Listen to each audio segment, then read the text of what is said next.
22/11/2025 பாலியல் வன்கொடுமையை ஒழிக்க வேண்டும் என்பதற்காக சிக்கன அரசு கலைக்கல்லூரி நாட்டுப்பட்டினம் அலகு 2 மற்றும் திருப்பூர் மாநகர காவல் நிலையம் இணைந்து இந்த அற்புதமான ஒரு மனித சங்கிலியை ஏற்படுத்தியிருக்கிறார்கள். அனுமதிக்க மாட்டோம் அனுமதிக்க மாட்டோம் அனுமதிக்க மாட்டோம் அனுமதிக்க மாட்டோம் அனுமதிக்க மாட்டோம் அனுமதிக்க மாட்டோம் பாலியல் தொல்லைகளை அனுமதிக்க மாட்டோம். பாலியல் தொல்லைகளை அனுமதிக்க மாட்டோம். ஒன்றிணைவோம் ஒன்றிணைவோம் ஒன்றிணைவோம் ஒன்றிணைவோம்.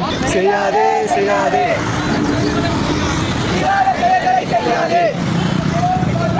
தடுப்போம் தடுப்போம். பாலியல் வன்முறையை தடுப்போம். ஊக்குவிப்போம். ஒழிப்போம் ஒழிப்போம். ஒழிப்போம்